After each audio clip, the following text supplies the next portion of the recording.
नमस्कार दोस्तों, जय हिंद। स्वागत है आप सभी का यूपी रेगुलर क्लासेस के इस ऑनलाइन प्लेटफॉर्म पे। और जैसा कि आपको पता है कि जो यूपी पीएससी आरओ या आरओ का एग्ज़ाम है उसमें थोड़ा सा अभी टाइम है, ठीक है। जिसके लिए हम लोगों ने जो अभ्यास सीरीज 2.0 शुरू किया है, जिस पे हम लोग रिवीजन तो कर ही रहे हैं और वो भी थ्योरी के साथ रिवीजन कर रहे हैं। अगर आपका थ्योरी नहीं कंप्लीट है तो आप यहाँ से कंप्लीट भी कर सकते हो, ठीक है। और पढ़ चुके हो तो रिवीजन हो ही रहा है बेहतरीन तरीके से, और जितना आपने पढ़ा है उससे कुछ ज़्यादा ही रिवीजन होगा, इस बात का दावा है, ठीक है। तो आज हम लोग शुरू कर रहे हैं जियोग्राफी। जियोग्राफी में भी वो इंडियन ज्योग्राफी, ठीक, जिसके क्लास नंबर 1 है। और इंडियन ज्योग्राफी हो चाहे वर्ल्ड ज्योग्राफी हो, ज़्यादातर चीज़ों को हम लोग मैपिंग में ही कवर करेंगे, ठीक। मैंने जैसे आपको बताया था कि सबसे पहले हम लोग मॉडर्न हिस्ट्री कवर करेंगे, मॉडर्न हिस्ट्री के साथ हम लोग साइंस देखेंगे, और साइंस के साथ मॉडर्न हिस्ट्री और साइंस के साथ हम लोग जियोग्राफी कवर करेंगे, वो भी इंडियन जियोग्राफी, ठीक है। तो इन 3 सब्जेक्ट को पहले हम लोग निपटाएंगे क्योंकि यहाँ से ठीक ठाक अच्छे खासे प्रश्न पूछे जाते हैं, ठीक है। तो इन तीनों को बहुत ही अच्छे से देखना, ठीक है। और एक आपको पता चली गया होगा कि अब आपका जो 40,000 MCQ सीरीज थी, समझिएगा 40,000 MCQ सीरीज थी, वो अब आपकी शुरू हो रही है, जिसको आप विभोर सर इसकी क्लास लेंगे, ठीक है। तो विभोर सर आपको 40,000 MCQ सीरीज का पूरा अच्छे से एक्सप्लेनेशन कर करके प्रैक्टिस करवाएंगे, ठीक। तो इनको भी आप देखना अच्छे से। और मैं क्या कर रहा हूँ, मैं आपको पूरा का पूरा पहले थ्योरी कवर कराऊंगा, ठीक है। तो चलिए शुरुआत करते हैं सेशन की। उससे पहले चैनल पर नए हैं सब्सक्राइब कर देना, वीडियो को लाइक कर देना और शेयर कर देना। मैं बार बार कहता हूँ कि अगर आपको वीडियो स्लो लगता है तो आप 2x पे वीडियो को कर सकते हैं, ठीक है, क्योंकि मैं बहुत ही आराम आराम से चलूँगा। आप 2x पे कर देना तो चीज़ें 1.5x या 2x उससे आसानी से समझ में आ जाएगा। तो चलिए शुरुआत करें। तो देखिए, इंडियन ज्योग्राफी में सबसे पहले अपने को पढ़ना क्या है बता दें, शुरुआत कैसे करनी है, क्योंकि बड़ी चीज़ है शुरुआत ही करना। देखिए,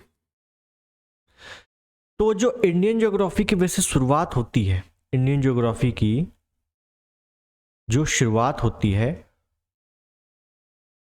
वो थोड़ा पुराने तरीके से होती है। मतलब मैं जो शुरुआत करता हूँ, जैसे जियोग्राफी है, उसका शब्द कहाँ से लिया गया, भूगोल के पिता कौन कौन है, आर्टिकल 1 में इंडियन ज्योग्राफी के बारे में या इंडिया के बारे में क्या क्या लिखा हुआ है, दुष्यंत शकुंतला के नाम पे भरत के नाम पर ही भारत नाम पड़ा, ये सब चीज़ें आपको पता है, ठीक है। मैं सीधे मुद्दे पे आऊँगा और हम लोग पहले पढ़ेंगे, क्योंकि आप पहले पढ़ चुके हो, कुछ नया बताने की जरूरत तो है नहीं, ठीक है।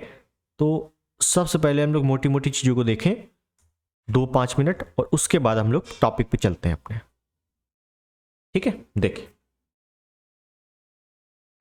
जैसे मान लो ये, इसको आप पृथ्वी मानो। पृथ्वी में आपको पता है कि कुछ अक्षांश रेखाएं होती हैं और कुछ देशांतर रेखाएं होती हैं। अब हालांकि अक्षांश रेखाएं, देशांतर रेखाएं, ये वर्ल्ड ज्योग्राफी का पार्ट है, लेकिन थोड़ा सा हमको पार्ट लेना जरूरी है, ठीक। बहुत ज़्यादा डिटेल में नहीं चलेंगे, थोड़ा सा पार्ट लेंगे, ठीक है। तो और आपको ये भी पता है कि बीचों बीच से जा रही है 0 डिग्री, ऊपर जा रही है 23.5 डिग्री, जिसको कर्क रेखा बोलते हो, और नीचे जा रही है 23.5 डिग्री, जिसको मकर रेखा बोला जाता है। ये क्या है? ये अक्षांश रेखाएं हैं। क्या है? अक्षांश रेखाएं। तो पहली बात तो अक्षांश रेखाओं को पहले आपको ध्यान रखना है कि इस टाइप से होती है अक्षांश रेखाएं, इस तरीके से लेटी हुई। इसी वजह से इनको लेटीट्यूड बोला जाता है। क्या बोला जाता है? अक्षांश रेखाओं को लेटीट्यूड। ऐसे आप याद रख सकते हो कि लेटीट्यूड, लेटी हुई रेखाएं, ये लेटी हुई रेखाएं है ना, इस प्रकार से खड़ी होती तो ऐसे होती, लेकिन लेटी है तो ऐसे हैं। तो लेटीट्यूड या लेटी हुई रेखाएं क्या है? अक्षांश रेखाएं हैं। भूमध्य रेखा के समानांतर रेखाएं हैं, अक्षांश रेखाएं हैं। अक्षांश रेखाओं की संख्या कितनी है? अक्षांशों की संख्या, अक्षांशों की संख्या कितनी है? तो देखो, बीच में 0 डिग्री है और ऊपर यहां तक जाओगे तो पड़ेगा 90 डिग्री तक, नीचे भी जाओगे तो 90 डिग्री तक ये अक्षांश रेखाएं होती हैं, ठीक है। तो 90 ऊपर 90 ऊपर 90 ऊपर 90 नीचे, तो 180 हो गई, प्लस 0 डिग्री एक बीच में 1, तो टोटल अक्षांशों की संख्याएं कितनी हो गई? 181 हो गई। अक्षांशों की संख्या है, ठीक है। अब अगर आपसे पूछे कि अक्षांश रेखाओं की संख्या बताओ, अक्षांश रेखाओं की संख्या बताओ, तो क्या बताओगे? तो भाई साहब 181 तो टोटल है, 181 तो टोटल है। लेकिन अक्षांश रेखा क्या होती है? रेखा का मतलब है कि जो रेखा खींची हुई है इस प्रकार से। लेकिन जब आप देखोगे तो 90 डिग्री वाला जो है ना, ये उत्तरी ध्रुव आता है और ये पॉइंट होता है।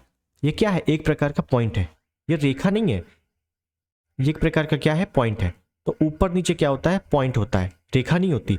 इस वजह से ऊपर भी पॉइंट है, नीचे भी पॉइंट है, तो 2 घटा दो, टोटल में कितनी बच गई? 179। ठीक है, तो यहाँ पे कई लोगों को कंफ्यूजन होता है कि अक्षांशों की संख्या जब पूछ ले तो 181 करना है, कैसे मैंने बता दिया। और अक्षांश रेखाओं की संख्या पूछ ले कि भाई ये बताओ रेखाएं कितनी है, तो टोटल है 181, इसमें से 2 घटा देना। 2 क्यों घटाएंगे? क्योंकि ऊपर नीचे क्या है? पॉइंट है, ना कि रेखाएं हैं। तो 179 टोटल अक्षांश रेखाएं हैं।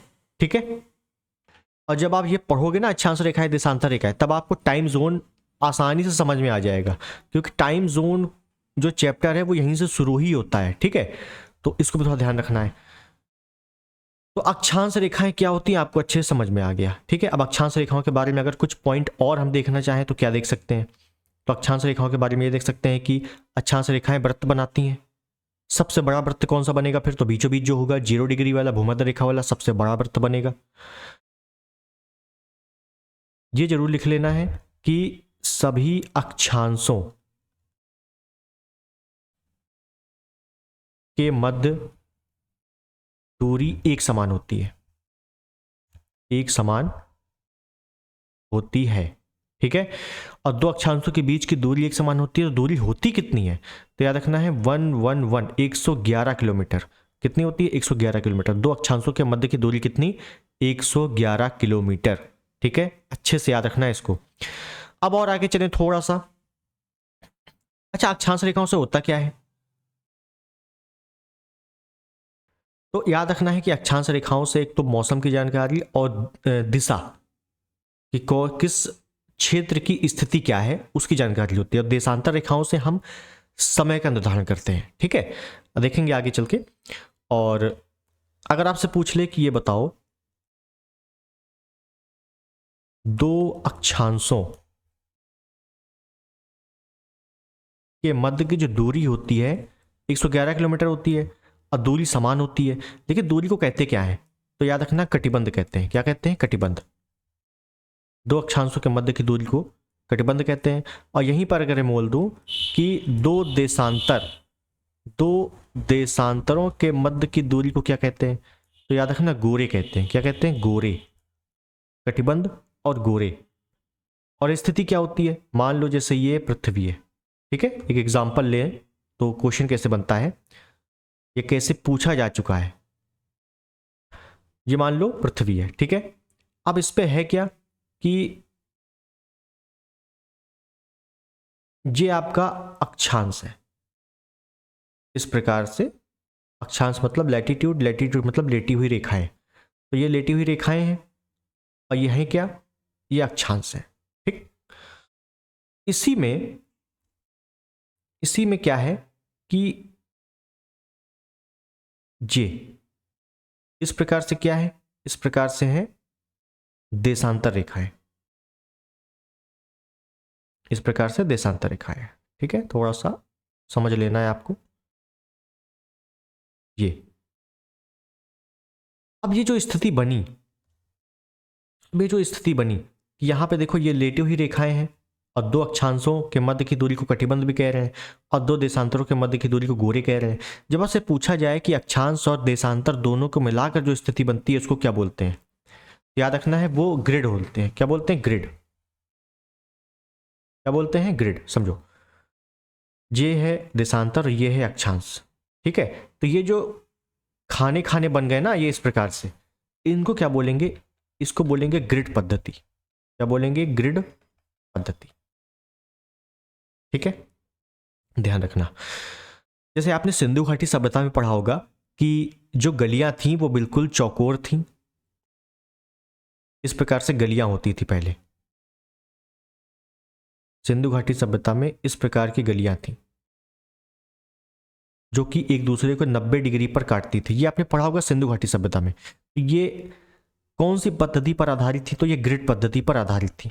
ग्रिड पद्धति तो वहां भी आपने पढ़ा होगा। तो यही सेम ग्रिड पद्धति है, एक दूसरे को 90 डिग्री पर काटती हैं, तो वो कौन सी पद्धति बनती? ग्रिड पद्धति। ठीक है, चलो आगे देखें। यहीं पर अगर हम लोग पूरी स्थिति बात कर लें कि अपने को पढ़ना क्या क्या है सिलेबस के अकॉर्डिंग, तो ध्यान रखिएगा कि ये तो आपका एक 0 डिग्री है, ठीक है, ये आपका क्या है 0 डिग्री है, जिसको हम लोग बोलेंगे भूमध्य रेखा, भूमध्य रेखा, या इसी को बोलेंगे विषुवत रेखा। ठीक, उसके ऊपर आएंगे, उसके ऊपर आएंगे तो हमें मिलेगा 23.5 डिग्री, जिसको बोलेंगे कर्क रेखा।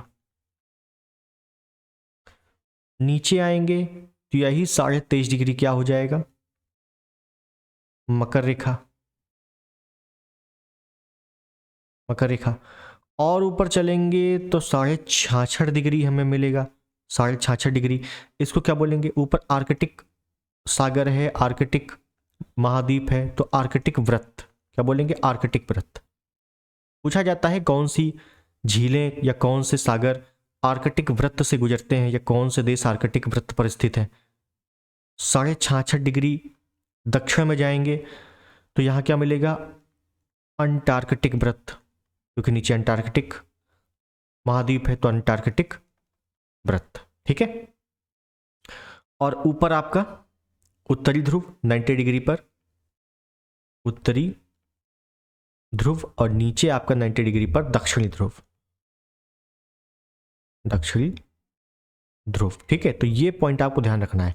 कर्क रेखा तो आप पढ़ते ही रहते हो, लेकिन आर्कटिक वृत्त भी थोड़ा सा ध्यान रखना है। और जब हम लोग विश्व में पढ़ेंगे तो बताएंगे कौन से ऐसे महाद्वीप हैं जो कहाँ कहाँ से गुजरते हैं, ठीक है। तो ये कुछ बेसिक पॉइंट हो गए अक्षांशों के बारे में, ज़्यादा डिटेल नहीं चल रहे हम लोग, ठीक है। ज़्यादा डिटेल हम लोग अक्षांश और देशांतर के बारे में विश्व के भूगोल में चलेंगे, भारत के अनुसार कितना इंपॉर्टेंट है वो देखेंगे, ठीक। तो अब यहीं पर आप लोग इसको जो है, एक मिनट,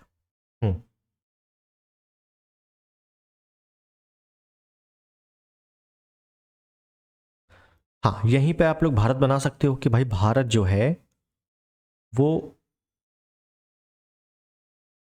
23.5 डिग्री पर बीचों बीच से, 23.5 डिग्री रेखा भारत के बीचों बीच से गुजर रही है, तो इस प्रकार से कहीं भारत है, ठीक है ना, स्थिति ऐसे बना लेना ताकि याद रहे, ठीक। इसको अभी देखेंगे आगे से हम लोग। अब आगे चले हम लोग थोड़ा सा, तो हम लोग बात करते हैं थोड़ा सा देशांतर रेखाओं के बारे में। देशांतर रेखाएं, अब देशांतर रेखाओं के बारे में बात करें तो क्या बात करेंगे, तो सबसे पहले देशांतर रेखाओं का जो एक है 1884 में एक होता है सम्मेलन, ठीक है ना, कहाँ पे, वॉशिंगटन डीसी में। क्या होता है, अंतरराष्ट्रीय सम्मेलन, समझना है यहाँ पे, अंतरराष्ट्रीय सम्मेलन। इस सम्मेलन में यह तय होता है कि जो 0 डिग्री देशांतर है, समझना है, देशांतर रेखा है, कहां पर, इस सम्मेलन में तय होता है कि जो 0 डिग्री देशांतर रेखा है ये लंदन से गुजारी जाएगी, लंदन इंग्लैंड से, और एक जगह का नाम है ग्रीनविच, ग्रीनविच से गुजरेगी, ठीक है। तो बेसिक पॉइंट है, ध्यान रखना। उसके बाद जैसे मान लो ये पृथ्वी है, ये पृथ्वी है,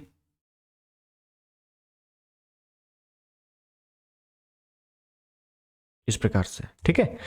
तो 0 डिग्री ये मान लो है कहीं, तो 0 डिग्री ये गुजर गई, ठीक है ना, लंदन से, और इसी के सहारे फिर आगे जो है 1 डिग्री 2 डिग्री इस प्रकार से आगे आगे चलता गया। ये 0 डिग्री है कहाँ पर, ये ग्रीनविच है, और ग्रीनविच कहाँ है, लंदन में, लंदन कहाँ है, यूके में, ठीक।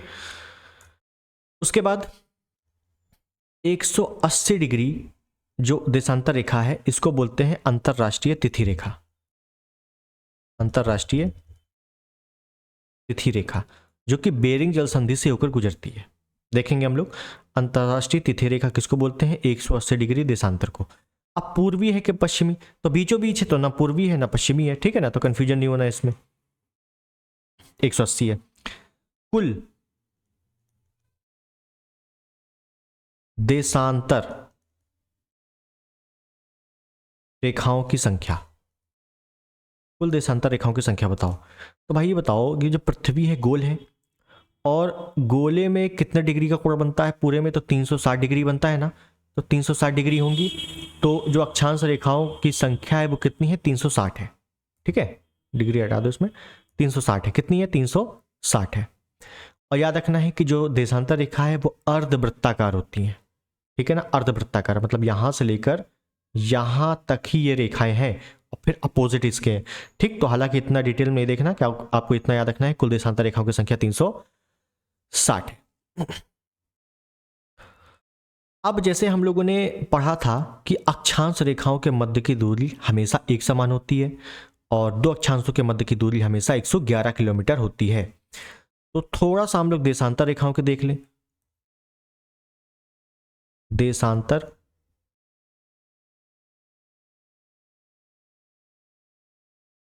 देशांतरों के मध्य दूरी, तो दूरी यहां पे अलग अलग है। यहां पे अगर पूछ ले कि बताओ अधिकतम दूरी कहां पर है और न्यूनतम दूरी कहां पर है, जैसे हम लोगों ने देखा कि अक्षांश रेखाओं के मध्य की दूरी बराबर है, तो वहां पे अधिकतम न्यूनतम का सवाल ही नहीं है। मैक्सिमम जो देशांतरों के मध्य की दूरी है वो है भूमध्य रेखा पर। भूमध्य रेखा पर कितनी? तो 111.32 किलोमीटर, बहुत ज्यादा अंतर नहीं है। कितना है? 111.32 किलोमीटर। और न्यूनतम कहाँ है? तो न्यूनतम ध्रुवों पर है। ध्रुवों पर अब देख रहे हो साफ साफ के ध्रुवों पर क्या है, रेखाएं मिल जा रही हैं। जब मिल जा रही हैं तो कितना होगा? 0 किलोमीटर। कितना होगा? 0 किलोमीटर। भाई साफ साफ है कि जब ये मान लो ये मेन पॉइंट है और यहां से रेखाएं निकल रही, तो ये जब ये जो रेखाएं हैं इनके मध्य की दूरी कितनी हो गई? 0 किलोमीटर, क्योंकि आगे जाके जुड़ गई, मिल गई ध्रुवों पर। नीचे ध्रुव हो चाहे ऊपर ध्रुव हो, मिल गई तो ध्रुवों पर 0 किलोमीटर। भूमध्य रेखा पर ज्यादा होंगी। कितनी? 111.32 किलोमीटर। ठीक है, बस। और अक्षांशों के मध्य की दूरी 111 किलोमीटर, चाहे जहां हो। ठीक है, बस वहां पे टेंशन नहीं है। यहां पे थोड़ा सा अधिकतम न्यूनतम का थोड़ा सा लफड़ा पड़ जाता है, ध्यान देना। आगे चलते हैं, थोड़ा सा आगे और चले। तो देशांतर रेखाओं से ही समय का निर्धारण होता है। देशांतर रेखाओं से क्या होता है? समय निर्धारित होता है। समय निर्धारित होता है। कैसे होता है वो भी देखेंगे, अभी न्यूमेरिकल सॉल्व करेंगे हम लोग। अब कुछ बेसिक पॉइंट हैं जो इसी के चैप्टर के हैं, लेकिन वो मैं आपको वर्ड ज्योग्राफी में पढ़ाऊंगा। ठीक है, उसमें टेंशन नहीं लेना। अब हम लोग थोड़ा सा मुद्दे पे आते हैं। देखो, जो पृथ्वी है, पृथ्वी का जो घूर्णन काल है वो कितना होता है? 24 घंटे। एग्जैक्ट देखेंगे तो 23 घंटे 56 मिनट 4 सेकंड के लमसम होता है, जिसको हम लोग 24 घंटे बोल देते हैं। ठीक है, मतलब पृथ्वी एक बार पूरी घूमती है। 24 घंटे में 360 डिग्री घूमती है। ठीक है, तो 1 डिग्री में कितना, ऐसे लिख लें, उल्टा लिख देते हैं इसको, सॉल्व अच्छे से हो जाएगा। मतलब कहने का कि अगर हम 24 घंटे घूम रहे हैं, 24 घंटे पृथ्वी घूम रही है, तो भाई साहब पूरा वृत्त है तो 360 डिग्री होगा कि नहीं? तो 1 डिग्री पार करने में 4 मिनट का समय लगेगा कि नहीं? इसको सॉल्व करोगे तो इतना ही आएगा। ठीक है, 1 डिग्री पार करने में 4 मिनट का समय, बस इसी को अच्छे से नोट करना है इसको। अगर यहीं पर देख लें 1 घंटे पार करने में 15 डिग्री का समय लगेगा, मतलब 15 डिग्री पार करने में 1 घंटे का समय लगेगा कि नहीं? बस इसको भी नोट करना है। ठीक है, बस इतना होना चाहिए। और ये हम लोग क्या कर रहे हैं, ये हम लोग थोड़ा सा टाइम जोन के बारे में पढ़ रहे हैं कि समय कैसे निकाला जाता है। ठीक है, थोड़ी सी बात करेंगे, बाकी वर्ल्ड ज्योग्राफी में देखेंगे। तो 1 डिग्री पार करने में 4 मिनट का समय और 15 डिग्री पार करने में 1 घंटे का समय लगता है। ठीक है, एक चीज ध्यान रखना है, अगर हम लोग पश्चिम की तरफ आ रहे हैं तो समय घटेगा, और अगर हम लोग पूर्व की तरफ जा रहे हैं तो समय जुड़ेगा। मेरी बात समझे? अगर हम लोग पश्चिम की तरफ आ रहे हैं तो समय क्या होगा? घटेगा। और अगर हम लोग पूर्व की तरफ जा रहे हैं तो समय क्या होगा? बढ़ेगा। ठीक है, ये थोड़ा सा ध्यान रखना है आपको। ठीक, जैसे अगर भारत की बात कर ले तो भारत का जो मानक समय रेखा है वो कितना है, 82.5 डिग्री पूर्वी देशांतर, पूर्वी देशांतर पर है कि नहीं भाई। 0 डिग्री से देशांतर रेखा गुजारी गई तो 0 के इधर है ना पूर्वी, तो जाहिर सी बात है प्लस होगा, तो 82.5 डिग्री बीचों बीच से गुजारी जा रही है, ठीक है। और 0 डिग्री की इधर चले जाएंगे तो माइनस हो जाएगा, छोड़ दो भी उसको, ठीक है। बस आप इतना याद रखो कि 0 डिग्री जो ग्रीनविच लंदन से गुजारी गई, कहाँ से गुजारी गई, लंदन से, तो लंदन के और इधर इधर इधर इधर चलते रहेंगे तो 82.5 डिग्री पूर्वी देशांतर, ये भारत का मानक समय है। किसका है, भारत का मानक समय है, ठीक। इतने बात समझ गए। अब इसी को थोड़ा सा हम लोग और अच्छे से देखें यहां पर, तो ये बताओ 0 डिग्री और 82.5 डिग्री में डिफरेंस कितने का है, अंतर कितने का है। तो आप बोलोगे भाई साहब 82.5 डिग्री का ही तो अंतर है, 0 डिग्री और 82.5 डिग्री में डिफरेंस कितने का, तो 82.5 डिग्री का ही है। 1 डिग्री पार करने में 4 मिनट का समय, तो 82.5 डिग्री पार करने में, तो इसको सॉल्व करोगे तो 4 दूनी 8, 4 8 32, 33, 1 0, 330 मिनट आएगा, ठीक है। जैसे इसको सॉल्व करोगे 330 मिनट आएगा। ये क्या है, 4 मिनट, ये कहाँ से आया, 1 डिग्री पार करने में 4 मिनट का समय, तो 82.5 डिग्री पार करने में 4 से उड़ा कर देंगे, कोई दिक्कत नहीं है। 330 मिनट आ गया, 330 मिनट अच्छा नहीं लग रहा तो घंटे में कन्वर्ट करो, तो करेंगे तो आएगा 5.5 घंटे। कितना आएगा, 5.5 घंटे। मतलब कहने का ये जो लंदन है और ये जो 82.5 डिग्री, ये भारत का मानक समय है, जो इसमें डिफरेंस कितना है, 5.5 घंटे का। अब कौन आगे है कौन पीछे, तो जाहिर सी बात है 0 डिग्री से हम लोग इधर चल रहे हैं तो ये प्लस होगा ना, 82.5 ज़्यादा तो प्लस होगा ना इधर। तो लंदन का भारत का समय लंदन के समय से 5.5 घंटे आगे है, प्लस है, और लंदन का समय भारत के समय से 5.5 घंटे माइनस है, ठीक है, मतलब कम है। तो जैसे अभी यहाँ पर इसी वजह से, मतलब जैसे अभी यहाँ पर दिन है तो वहाँ रात होती है, ठीक है ना। बस यही चीज़ें हैं, ये थोड़ा फॉर्मूला अच्छे से देख लेना है, बस यहाँ से अच्छे अच्छे प्रश्न आपके सॉल्व हो जाएंगे, और यहाँ से आते भी हैं टाइम जोन के प्रश्न, ध्यान रखना। कैसे हो रहा है, कैसे हो रहा है समझ में आ गया आपको। वर्ल्ड ज्योग्राफी में हम लोग फिर से एक बार देखेंगे तो और क्लियर हो जाएगा, ठीक। तो अब हम लोग चलते हैं और आगे, ठीक है। चलिए जैसे एग्जाम्पल और ले लें एक, अच्छा चलो एक एग्जाम्पल और ले लेते हैं।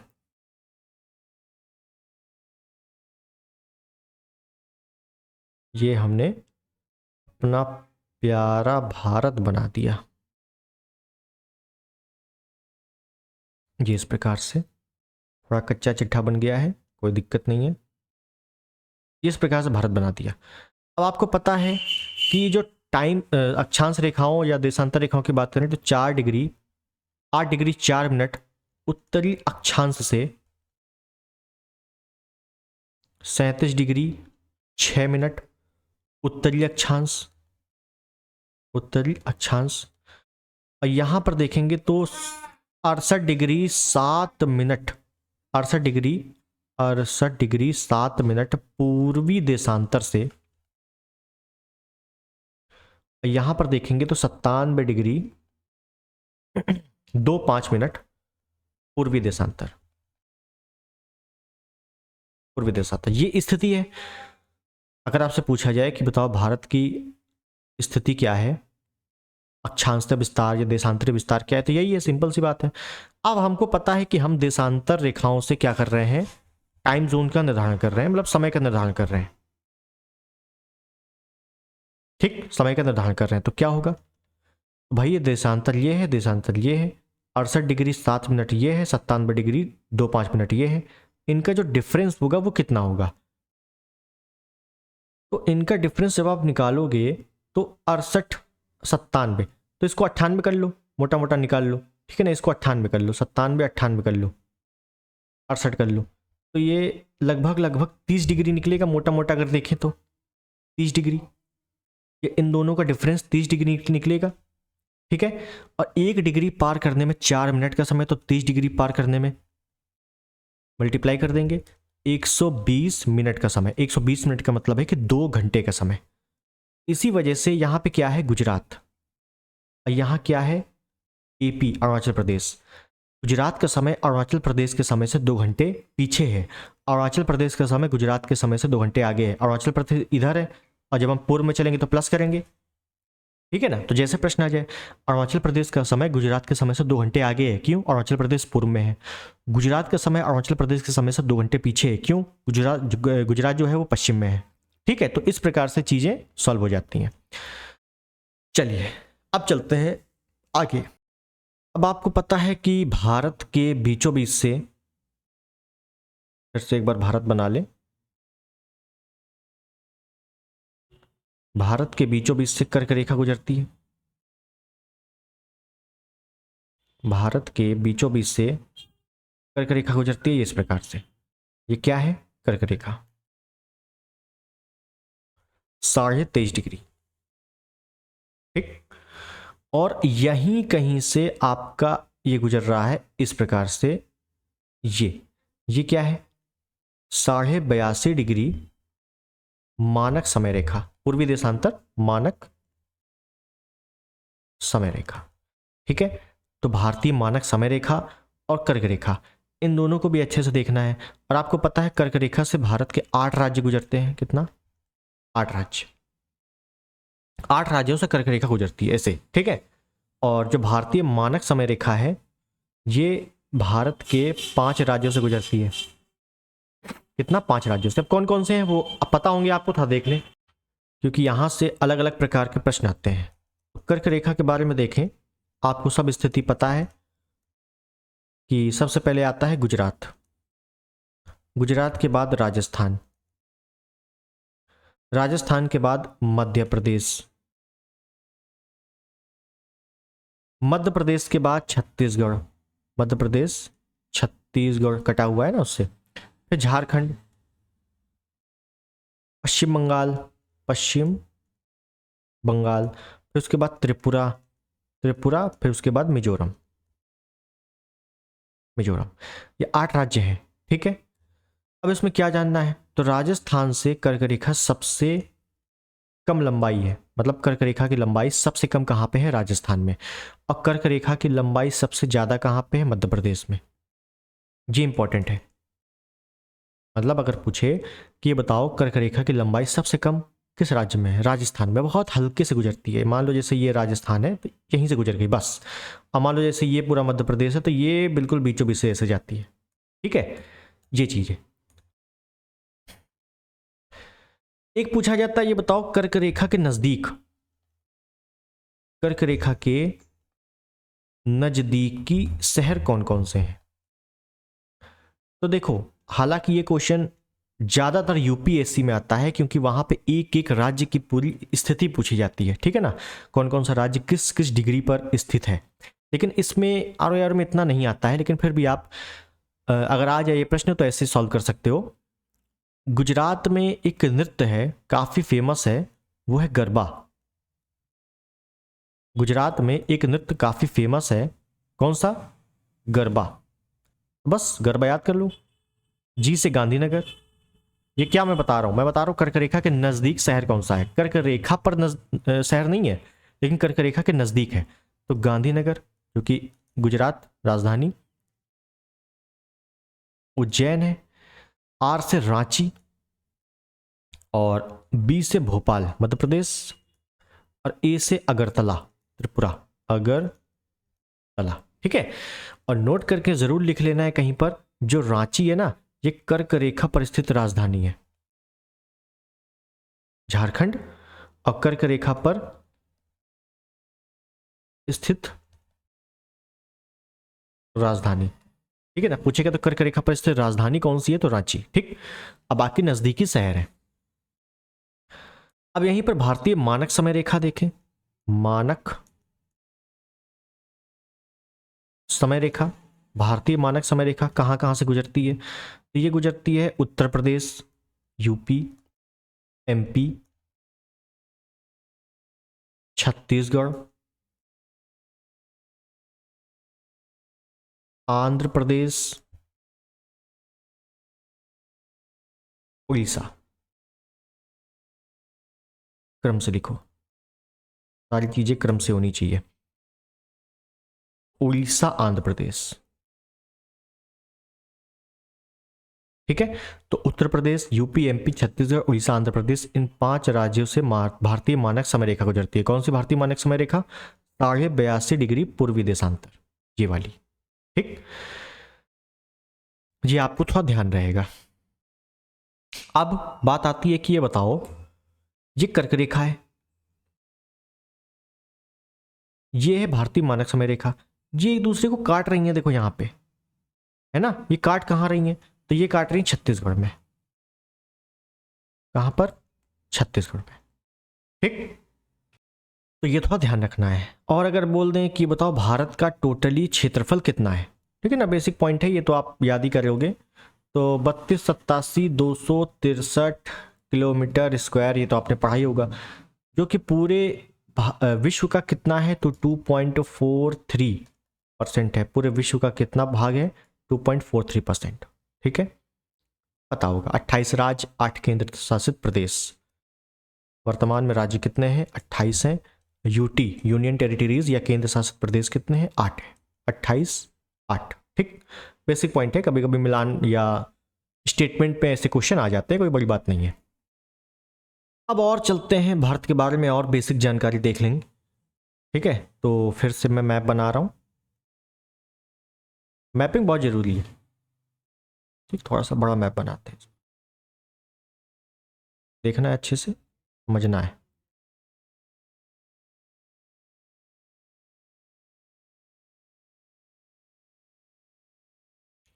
ये इस प्रकार से भारत का ये पूर्वी हिस्सा है, और ये,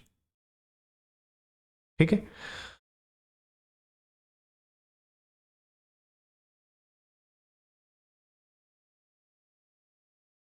ये मैंने थोड़ा सा दक्षिणी वाला हिस्सा बना दिया है इस प्रकार से। ठीक है, अलग अलग क्यों बनाया है? देखिए,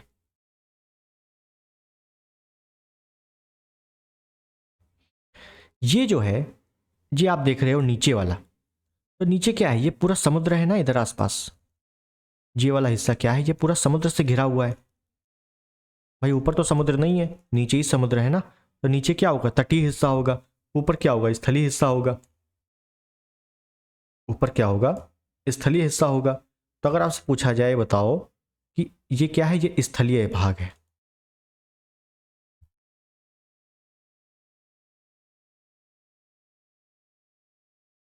स्थलीय सीमा, तो स्थलीय सीमा कितनी है भारत की? तो 15,200 किलोमीटर। बहुत पूछा जाता है, एग्जैक्ट डेटा पता होना चाहिए ये वाला, 15,200 किलोमीटर। ठीक है, अच्छे से याद हो गया। अगर पूछा जाए कि ये बताओ जलीय या तटीय सीमा कितनी है, ये क्या है? ये है आपकी जलीय सीमा या तटीय सीमा।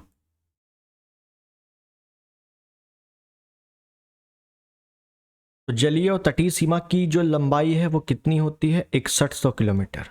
ठीक है, लेकिन ध्यान देना है कि अगर आपसे पूछे कि ये बताओ कुल तटीय सीमा कितनी है, तटीय सीमा, तो ध्यान रखना है, सॉरी, कि जब भी आ जाए कुल तटीय सीमा, तो इसका मतलब होता है कि अंडमान निकोबार और लक्षद्वीप को भी मिला लिया गया है कुल में। ठीक है ना, कुल शब्द थोड़ा सा ध्यान देना है।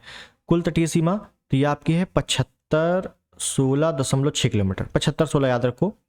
और तटीय सीमा का मतलब है कि केवल ये तट, इसमें ना अंडमान है, ना निकोबार है, ना लक्षद्वीप है। ठीक है, तब 6100 किलोमीटर, लेकिन कुल आ जाएगा तो सभी जुड़ जाएंगे, तो हो गया 7516.6 किलोमीटर। ठीक,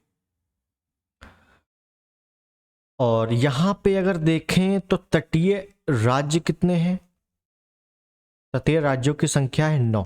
कितनी है? 9। बहुत बार आ चुका है ये प्रश्न। ठीक है, तो ध्यान रखना है 9 है।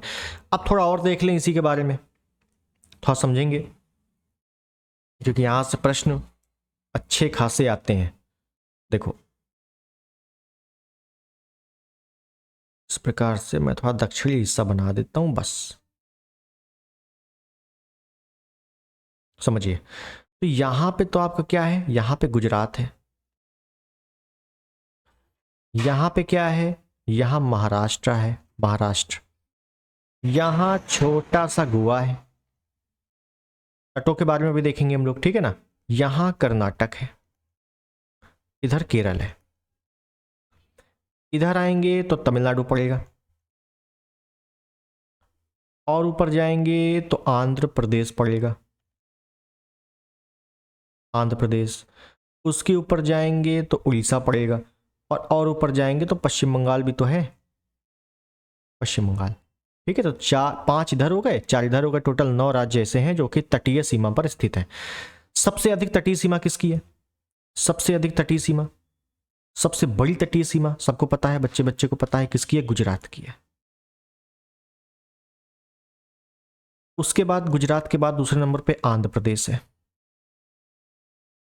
लेकिन अब तीसरे नंबर पे पूछने लगा है तो तमिलनाडु है। और सबसे छोटी किसकी है? गोवा की है। ठीक है, तो बस इतना याद रखो, बाकी आपको याद करने की जरूरत नहीं है। सबसे बड़ी गुजरात की सीमा है, तटीय सीमा, फिर उसके बाद आंध्र प्रदेश है, फिर तमिलनाडु, और सबसे छोटी गोवा की है। बस हो गया।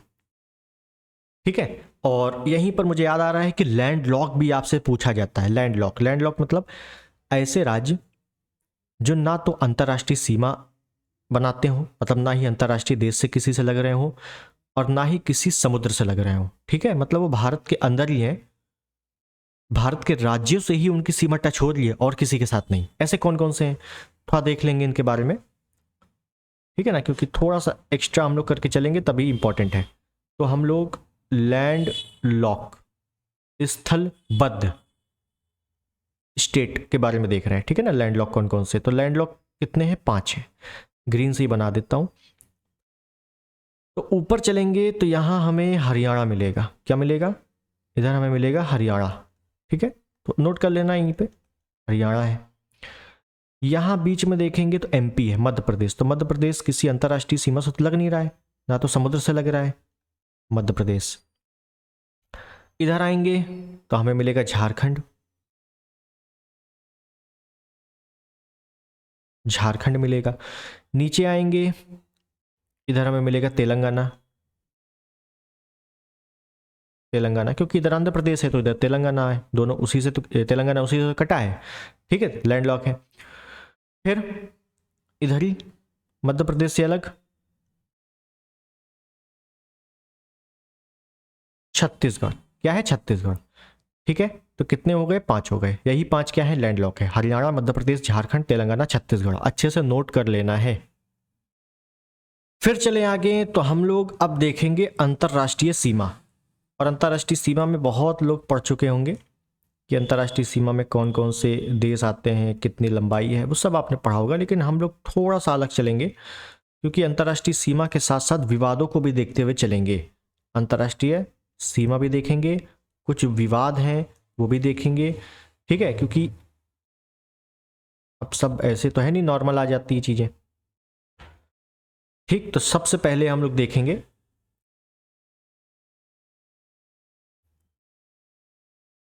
पहले छोटा सा हम लोग मैप बना दें। मैप इंपॉर्टेंट है।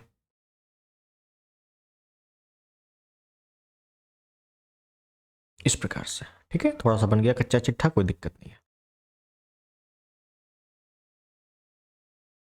तो सबसे पहले आपको पता है, इधर तो है बांग्लादेश। ठीक है, इधर तो है चीन, इधर तो है नेपाल, इधर तो है भूटान, इधर तो है म्यांमार, इधर तो है पाक, और इधर है अफगान। बस, और तो है नहीं। तो अब सबसे बड़ी चीज है कि ये बताओ कितनी सीमा रेखा कितनी है, ये पूछा जाता है आपसे मिलान में। तो याद रखना है, चीन की जो सीमा रेखा है वो 3488 किलोमीटर है। नेपाल की जो है वो 1643, सॉरी 1643 नहीं, इसकी नहीं है, 1643 किलोमीटर म्यांमार की है। 1751 किलोमीटर नेपाल की है। 699 किलोमीटर भूटान की है। और अफगानिस्तान की 106 किलोमीटर है मात्र। कितनी है? सबसे छोटी 106 किलोमीटर। और पाकिस्तान की है 3323 किलोमीटर। ठीक है। अब बांग्लादेश की सबसे ज़्यादा है 4096.7 किलोमीटर। दशमलव छोड़ो, 4096 याद रखो। कितनी है? 4096, 4096 किलोमीटर। ठीक, सबसे ज़्यादा। सबसे बड़ी सीमा किसकी है भारत के साथ? बांग्लादेश की। ठीक है, ध्यान रखना इसके बारे में। अब इसी के बारे में हमको पढ़ना है कि भारत और पाकिस्तान के मध्य सीमा रेखा 33-23 किलोमीटर है। कौन कौन से भारत के राज्य से टच हो रहे हैं, भारत पाकिस्तान में विवाद कौन कौन सा है, सीमा रेखा कौन कौन सी है, निर्धारण किसने किया था, कैसी सीमा रेखा है, तो अध्यारोपित सीमा रेखा है। ठीक है ना, अध्यारोपित का मतलब होता है कोई थर्ड पार्टी आके वो सीमा बना गया। ठीक, तो ब्रिटिशर्स आए थे पहले, उन्होंने बनाई थी सीमा रेखा सर साइरस रेड क्लिफ के द्वारा। जो रेड क्लिफ सीमा रेखा है 1947 से बनी थी। तो भारत के कौन कौन से राज्य टच हो रहे हैं, पीओके विवाद क्या है, एलओसी विवाद क्या है, सियाचिन ग्लेशियर विवाद क्या है, और ये आपका सर क्रीक विवाद क्या है ना, और सिंधु जल बंटवारा हुआ था तो उसमें कौन कौन से विवाद थे उस समय, वर्तमान में कैसे विवाद चल रहे हैं। तो इन सभी चीज़ों को डिस्कस करते हुए हम लोग जियोग्राफी को आगे बढ़ाएंगे। ठीक है, तो बहुत ही मज़ा आएगा। जो आपने पढ़ रखा है वो भी आपका काम आएगा और कुछ चीज़ें नई आपको मिलेंगी। ठीक, लेकिन ये सब होगा अब अगले टर्म पे। ठीक है, तो आज की क्लास इतनी ही। क्लास कैसी लगी ज़रूर बताना, कमेंट में ज़रूर बताया करो क्लास कैसी लगी। ठीक है, और चैनल पे नए हो सब्सक्राइब कर देना, वीडियो को लाइक कर देना और शेयर कर देना। तो मिलते हैं अगले वीडियो में, तब तक के लिए नमस्कार, जय हिंद, वंदे मातरम।